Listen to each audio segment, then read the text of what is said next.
Hi, I'm Andy Myers from Cranked Up Films, and today we have Quinn Armstrong with us, who is the director of the new film Survival Skills.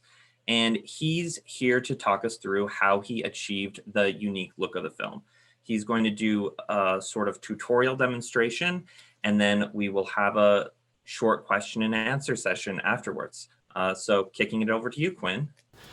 Hi everybody, my name is Quinn Armstrong. I am the writer and director of Survival Skills, starring Stacy, Keach, and Vayu O'Donnell, and today I am going to take you through our, to my knowledge, totally unique post-production VHS process. Now, Survival Skills is the story of a rookie policeman who gets in over his head when he tries to resolve a domestic violence case outside the law. The kicker is, the whole thing is presented as a mid-80s police training video, complete with a narrator and cheesy effects and the whole deal.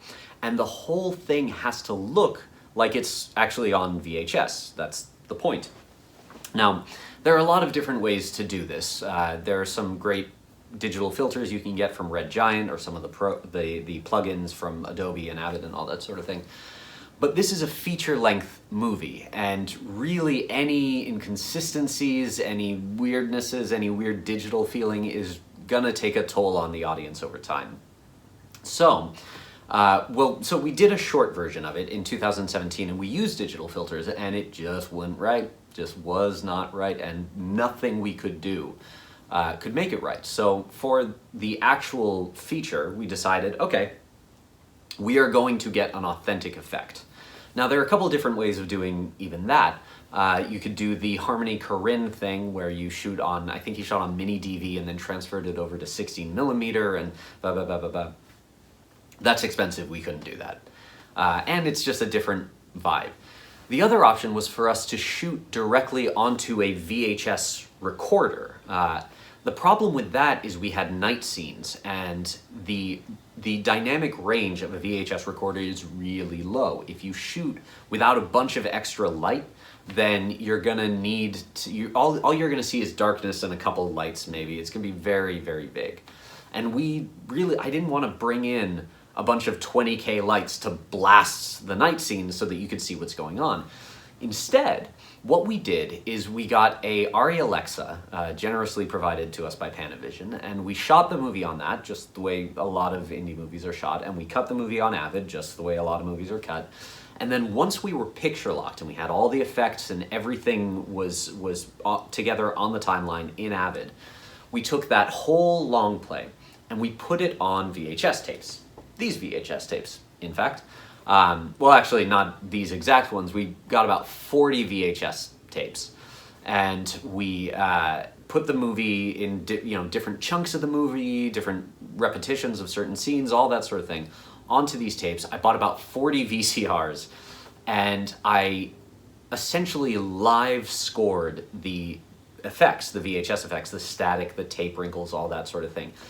Everything you see in the movie, all of the effects are organic. There are no digital effects in the movie for the VHS stuff. I think there's like one or two like screen replacements, but that's it. So how did we do that? We did it like this. I'm gonna take you through the process here. So here's what you're gonna need.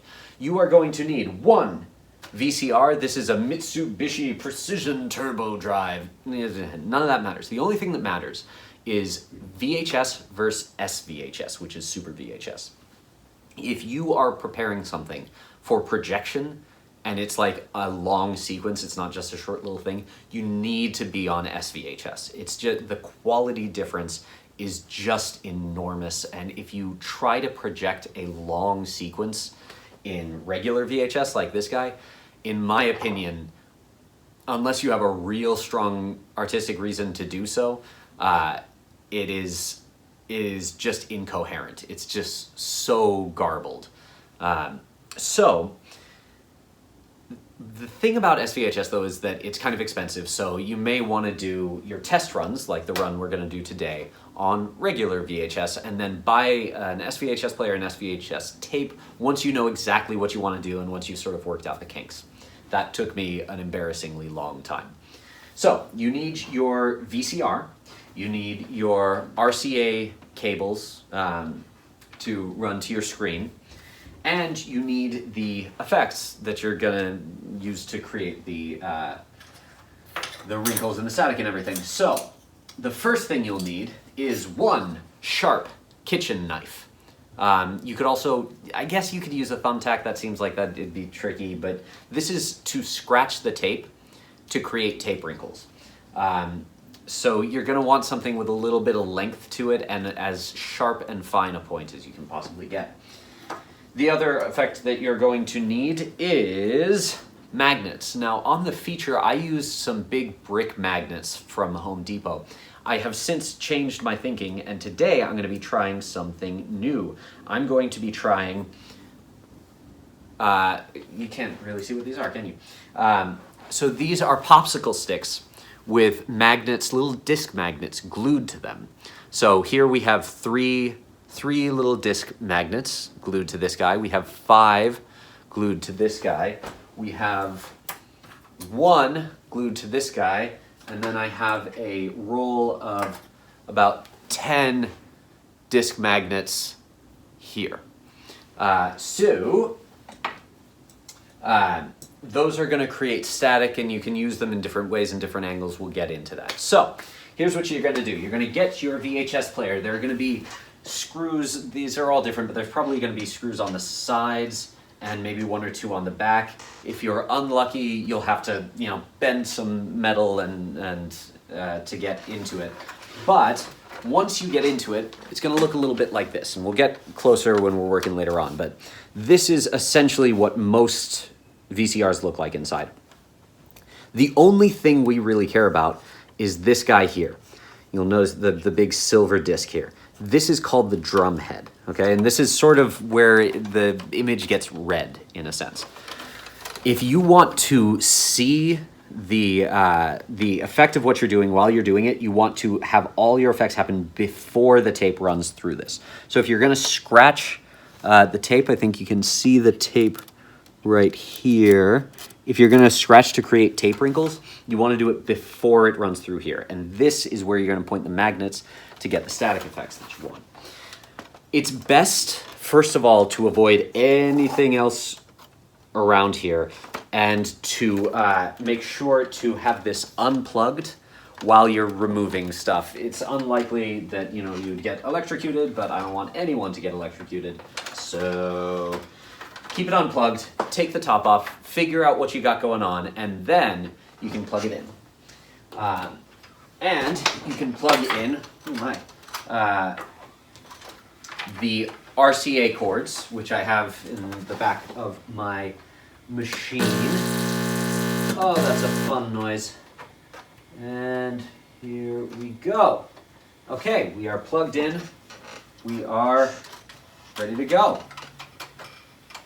And it is going to, it's one of these weird ones that's going to automatically do a big rewind fast forward thing when you plug it in. So while it's doing that, so the sequence we're going to look at today is called the courtroom sequence. It is a moment in the movie where our character has encouraged a woman to go to trial for against her abuser, but he's failed to sufficiently protect her.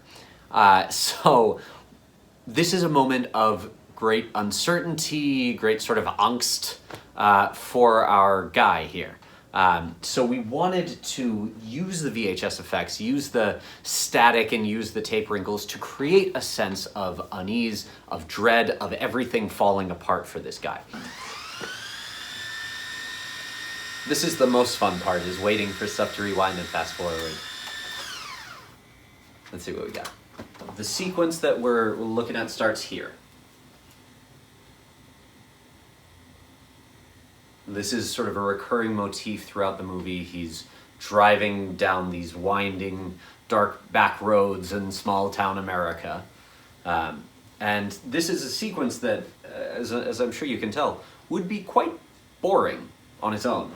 We're just watching somebody drive through the dark. No big deal.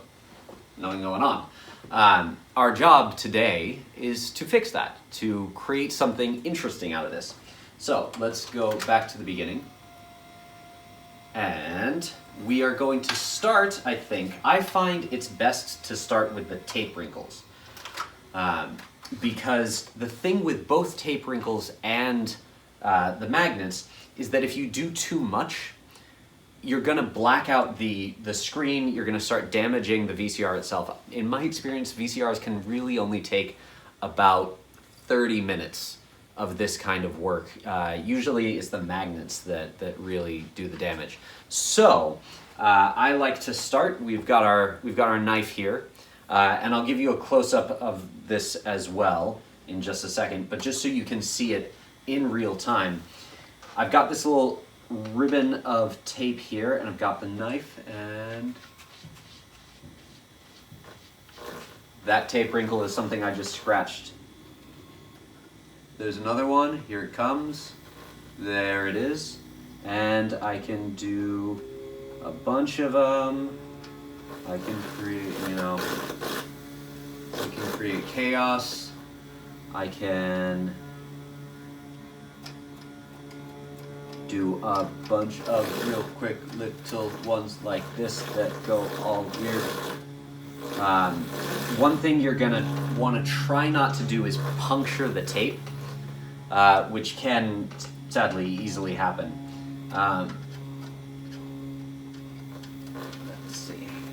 Let's see how far we can push this.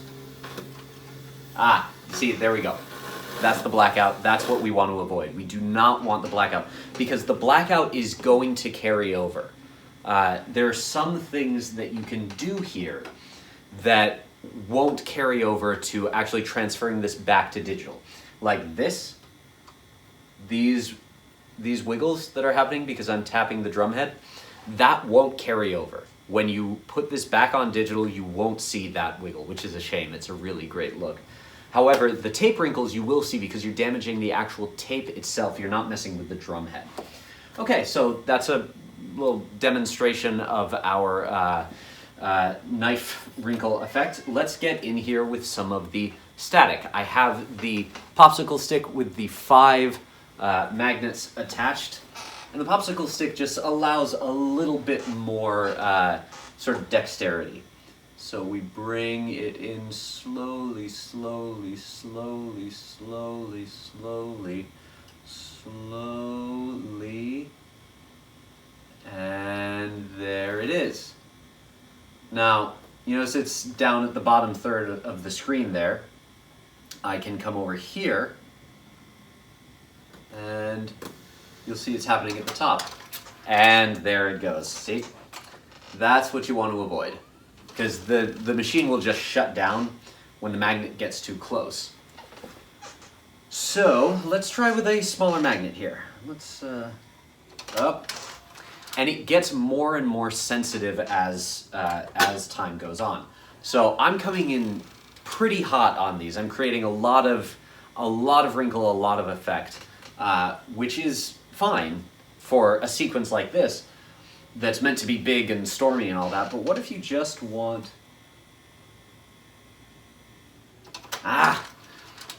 See, it's an art. I'm gonna move down from, so I was on 5, now I'm using 3.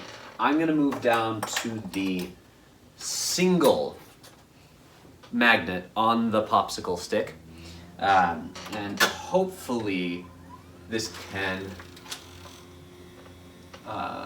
get us the effect we're looking for. There, you can start to see it just at the bottom of the screen there. There it is. There we go.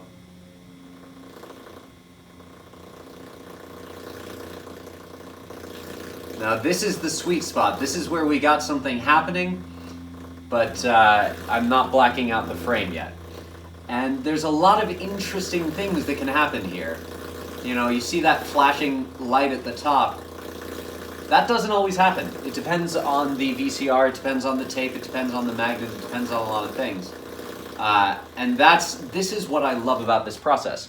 I love the organic quality of it. There are things that happened in survival skills that I never imagined would take place. And yet, because of this particular process, there we go. It's because I keep touching the thing. Because of this particular process, I'm getting organic effects that I could have a VFX team work to create something like this, but it wouldn't be the same. It really would not be the same.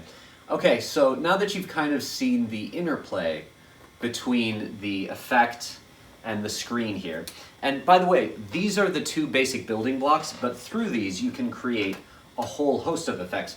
Let's say I'm gonna create some scratches.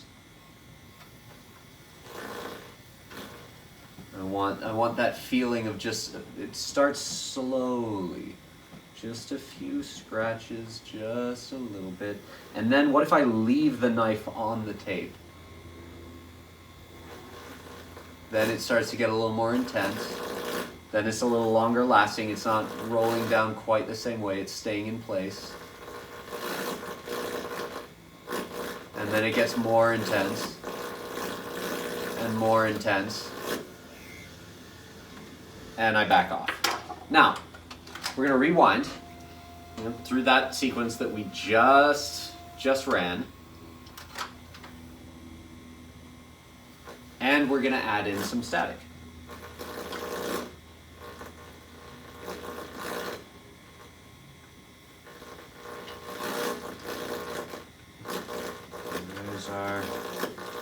There's our static. There we go.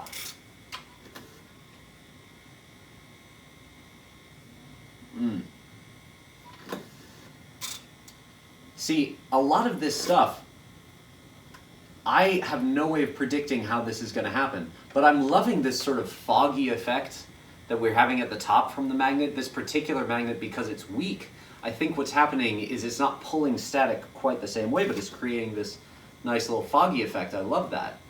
Okay, so let's go back and look at what we made.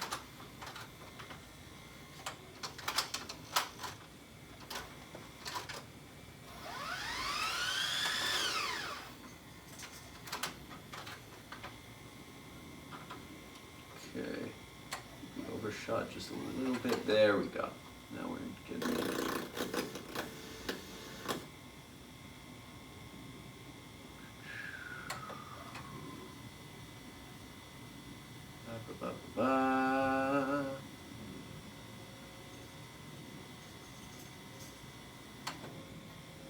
Let's see. Here we go. If you look at this, this is, you add some music, you add some sound effects for the VHS stuff. It's a much more interesting sequence, visually. You can start to create a kind of experimental, like Stan Brakhage Jr. kind of vibe. I mean, this is one of the things, is that you have people like Guy Madden and Stan Brakhage and folks like that who are working in the medium of film stock. Film stock is much more durable, much more reactive, and much more complex than VHS tape, but VHS tape has its own particular kind of charm and some very unique, here we go, abilities. You can sort of imagine like the mounting anxiety that you're getting from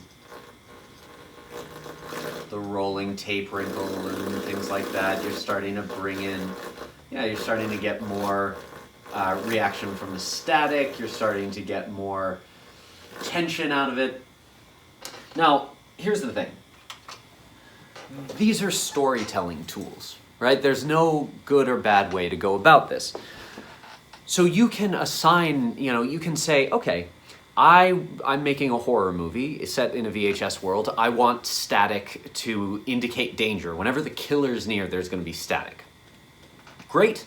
That'll work. That'll be fantastic. Say you're making a comedy and you have like a protagonist who's sucked into a VHS tape, and every time they get upset, things start getting staticky, so they have to force themselves to calm down. Great. Totally works. Totally fine. If you want to do something even weirder, please. I find that what worked for me, may not work for you, is to just establish a simple rule and just play it through, because it can get too much pretty quickly. But, you know, you do you. My first question is, when you did the short, you created VHS effects digitally, and now you weren't satisfied enough with those to do it for the feature, but what was the difference in effort that it took between digitally for the short and doing this whole analog process for the feature? Well, the nice thing about the digital effects is that there is no effort functionally. You know, it's like, I think it's like 4 or 5 effects. You can get a plugin that will just give you a VHS look, but even if you don't do that, you can do, I think it's like channel blur, pixelation, and a few other effects, and you can get something approaching a VHS look. And if I were to do a commercial or like a little short piece of a larger film that was in VHS, those effects are fine. You know, the digital effects are fine, but Survival Skills moves very, very quickly, and you need to sell the VHS angle within the first 10 minutes. Otherwise, we're stuck on it forever. As far as the workflow and all that, essentially what we did is we ran through a regular indie film post workflow up to color correction. So we shot the movie, brought in all the dailies, we cut the movie. I worked with my editor on that, and then we went to color correct, and then we stopped everything for about 9 months while I worked through all of this and figured out how to do it and all that. And the reason we stopped there is that you need to do your color correct on the original footage. Otherwise, the static won't look right. Because if you if you do the VHS effect first and then try to color correct that, the color correction parameters that you're assigning will affect the static, not just the image underneath it. Because there's no way, once you've done the VHS effect, there is no way to separate it out again. It is locked in. You have what you have. So we went through our color correct, and with the VHS in mind, it's a much more, if you look at the raw footage, it's very contrasty. It's much more contrasty than we would normally want it to be. So we ran through that process, then we stopped, we did the VHS effect, then we picked back up again and we kicked it over to sound, and I think we did 1 or 2 tiny bits of special effect afterwards that were like clearing up text on screen. But predominantly we were done. We were just headed over to sound. After you had imported it back to digital, did you have to do any more like boosting of contrast or anything like that? Not really. I worked with Timecode Post on the color correct, and they really hit the nail on the head with that. We sort of knew what we wanted. We knew, well, actually, we didn't know what it would look like when it went through the VHS program. We got lucky, and that it mainly works out. And also, it's,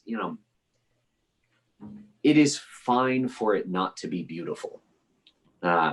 That's, but if we went in afterwards and was like, oh well, we want to tweak that, it'd be great. We'd get some beautiful images out of it and that sort of thing. But that's not really the order of the day. That's not what we're doing. So we didn't really touch the color much that I can remember after the VHS process. Interesting. So what physically did you use to convert from digital to VHS and back? So these are questions I don't 100% know the answer to, because we went, in order to convert from digital to VHS, we went to the, I forget the full title, but it's like the Hollywood Audio Video Transfer House. And essentially, it's this nice dude in Hollywood who does a lot of like converting VHS to digital, which is a very common process of people converting their home videos and stuff like that. But it's rare to get it the other way around. I believe that the digital to VHS process I think there's just a machine. There's just like a thing you pop in, you put it on a DVD, you pop it in the DVD, and you record it from the DVD to the VHS. And I think the reverse is a screen capture. I don't think it's a digital process once you get out the other side. And so, like, when you saw in the demonstration that when I was fiddling, it was creating this static and this cool noise and all that. None of that carried over. So that the sound that we got off of the VHS tape was awful. And we had to go back into sound, keep all our files, and basically rebuild the movie sonically afterwards, which worked out really well. But I believe it's just a pure capture process, so far as I know. Okay, that makes sense. So can you tell me a bit more about the sound process? So in the film itself, the sound sounds great, but it also includes bits of distortion throughout. And it's a 5.1 mix. So obviously you didn't get a 5.1 mix onto VHS and run it through and come out and it sounds right. So how did you get elements of that distortion sound and mix it with the more pristine sound that you recorded on set? Yeah, so we worked with a studio called This Is Sound Design up in Burbank, and really, really great folks. And essentially, they went through a whole Foley process, a whole dialogue re-recording process. We did some ADR, stuff like that, the sort of usual stuff. But one of the things that they really got was that we were using the static and all the distortion as a storytelling technique. There's a moment when we're transferring out of this sort of abstract tableau of people fighting into a scene with Jim and his partner, and the static grows and grows and grows and rumbles and then sort of cuts out and then rumbles and cuts out again. And one of the things that an idea that their lead sound designer Nathan had was to put a sort of almost like a slapback reverb on that. So it sort of goes, and there's just this little bit of an echo to it. And it has this very doomy, boomy sound to it. Whereas in other places, we knew we wanted, if there was just like a little bit of distortion, sometimes we wanted just like a little like saw of sound to it, just a little sort of like buzz, almost like a synth. And these are ongoing conversations. And this is one of the things that I learned was how to sort of free myself from the tyranny of what is on screen and the tyranny of accuracy. It's crazy. We had to be so accurate visually. And I think because we were so accurate visually and because we went to such extremes, we were allowed to be a little looser in terms of sound. You put in the hiss at the beginning, you get the right staticky sounds, you get the right cheesy music, and people will sort of fill in the blanks with this being an 80s thing. The trick is just to have no inconsistencies in the first 10 minutes. That's really, I come from theater, and when you do Shakespeare, one of the things you learn is that it takes 10 minutes for the audience to figure out how to listen to what you're doing. In the first 10 minutes, they're just watching me like, I have no idea what this is. And then they click into it. And that's not just Shakespeare, that's Pinter, Shaw, or anybody, any difficult visual or verbal language. And so I kind of took that principle through survival skills and thought, okay, in the first 10 minutes, our only job is to just convince, to make it so that 30 minutes in, no one's going, well, that wouldn't happen in the 80s. Well, that wouldn't happen in the 80s. Because once you start playing that game, you're lost. We have other things to do. I'm not, we get the accuracy out of the way early on and then move on.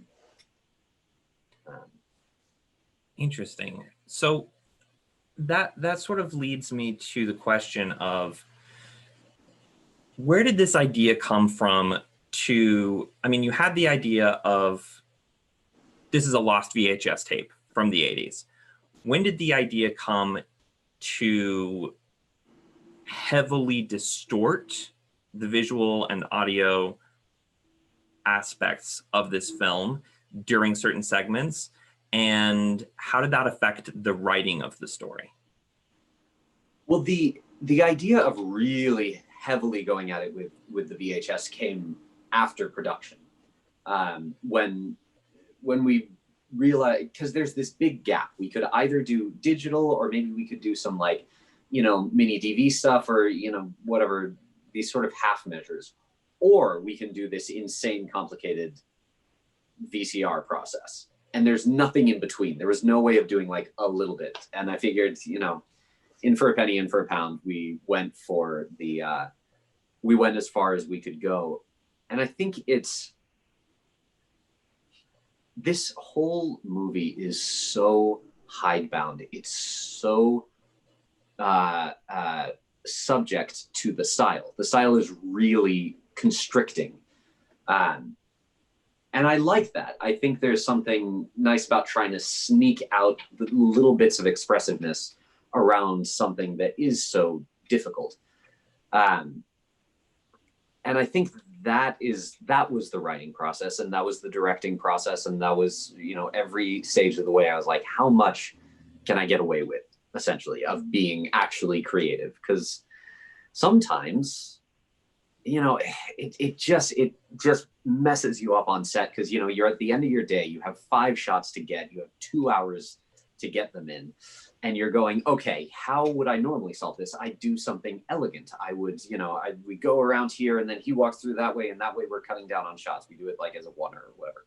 You can't do that in survival skills. You have to have them walk in, sit down, over, master, and then you're done.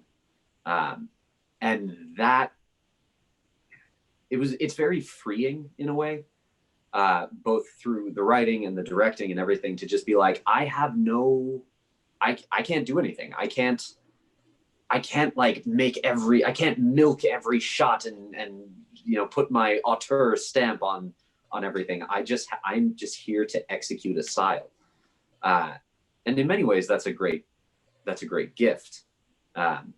So it's not that the awareness of doing the VHS thing affected the writing and the directing so much. It's that it's all of a piece, it's all like at least 50% of everything that I did in this movie, I did for the style. 60, 70%, I did it to fit what we were making. So once you had picture lock on the first Avid cut, what was that like for you emotionally? Were you worried about whether this would work once you actually transferred it to VHS and did the process? Oh, terrified.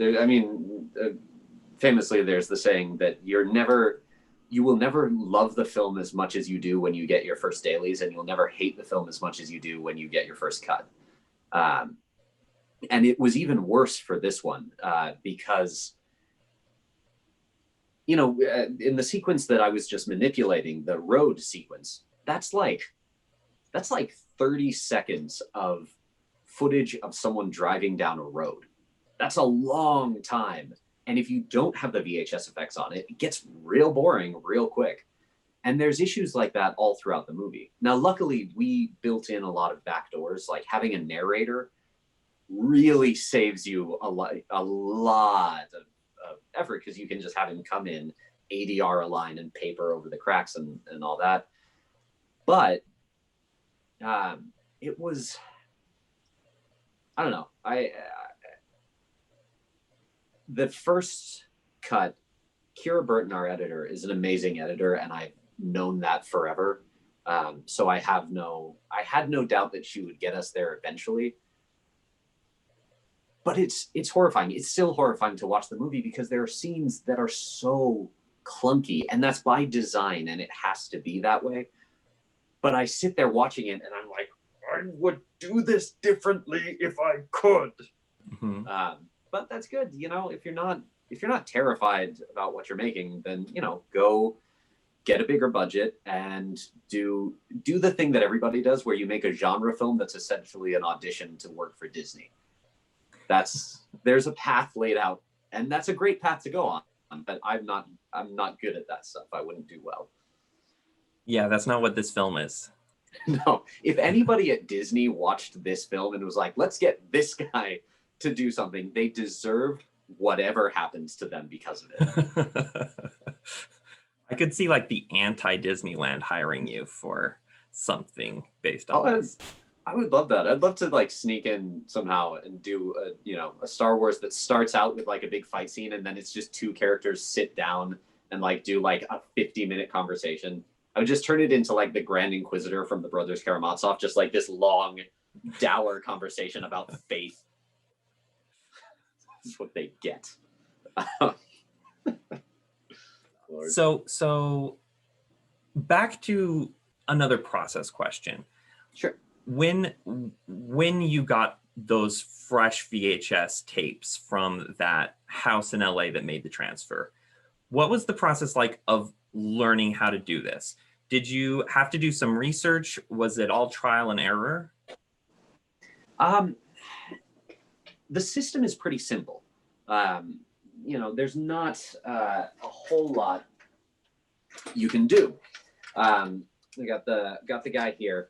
Like 90% of this stuff down here is all mechanical. This is just to move the tape. And this stuff up here, all the electrical stuff, is transmission material. It's just to get the signal out and compress and do all that sort of thing. I don't fully know.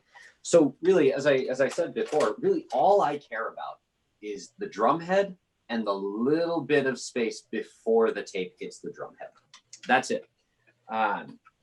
It is possible and probable that there's opportunities that I'm missing in this, weird ways that you could manipulate it, the weird sort of like Peter Cherkasky or Stan Brakhage stuff you could do with VHS. And I hope that someone finds it, and I hope they tell me about it. But for my purposes, Survival Skills is not an experimental film. It is experimental in sections, but it is not as a whole, a Stan Brakhage movie or anything like that. So it's not about the medium. So I almost lit my apartment on fire several times when I was working with, I tried to use fire to warp the tape, and you can do it. You can. It's really, really difficult. VHS tape is very flammable, I have learned. And you get a nanomillimeter too close and the whole thing warps and breaks and you've lost a tape and a VCR. So that was, I think there's a picture somewhere. I'll see if I could track it down, of me holding a flaming VHS tape trying to get it out of my apartment. But I bought a fire extinguisher after that. But the actual, the knives and the magnets was really, just trial and error. Once I got in there and discovered that really this is about the tape wrinkle and the static. And what I was trying to do in a lot of sequences is create enough chaos that interesting things started happening. There's a great moment in the movie where, and we did not plan this, right after the big scary courtroom breakdown sequence, there's this shot of Jim from behind, and he's lit by this white window, and the frame has split into two. So the top of his head is down here and the bottom is up here, and it like shudders a bunch and then snaps back together. I have no idea how that happened. None whatsoever. It's one of my favorite moments in the movie. No idea how we got there, but we did. And that's the thing that I love about this. It's organic and unpredictable.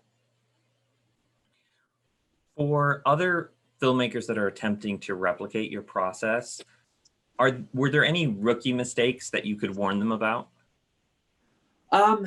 Yeah, I mean, the thing is, and this is a trial and error thing too, is, we want to go in hard. We want to go in, like, jam the magnet down the throat of the thing and get all the, be gentle.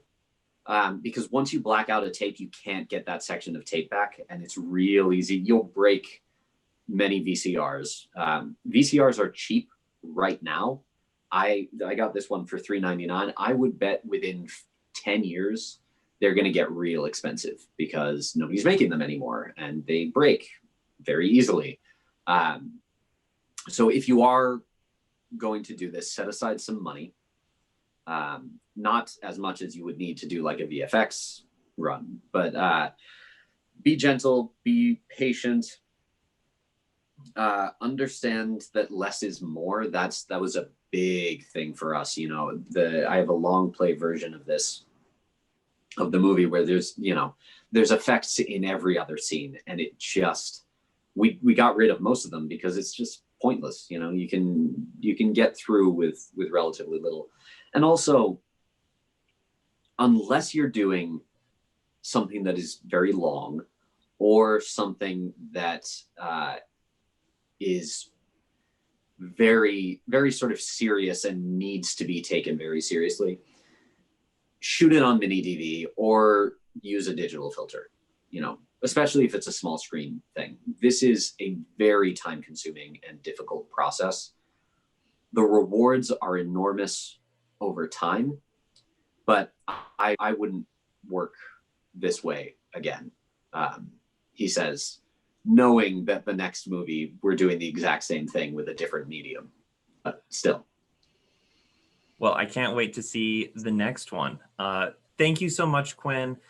Everyone, please check out Survival Skills. It is available on digital everywhere. Quinn, how can people get in touch with you if they want to know, if they want to ask you questions about the process? So we're, our production company is called The Monster Show. You can find us on Instagram. You can find us online. You know, we have a website, and there should be a click-through thing. You can also find me, Quinn Armstrong, around and about. I turn off my social media pretty regularly, so you can find my website. And yeah, feel free to, send in any questions, anything you're going to talk about. I'm, pretty accessible. I'm not going out much these days. Excellent. Thank you again, Quinn. And thank you, Andy. Congratulations on an amazing film, Survival Skills.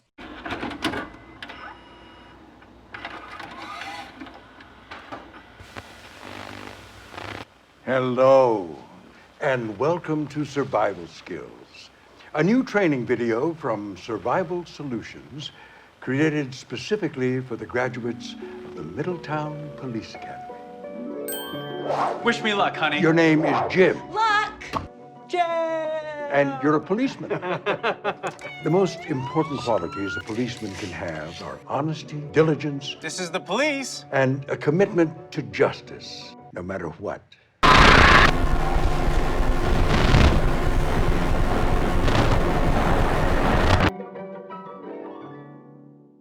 Have a great day.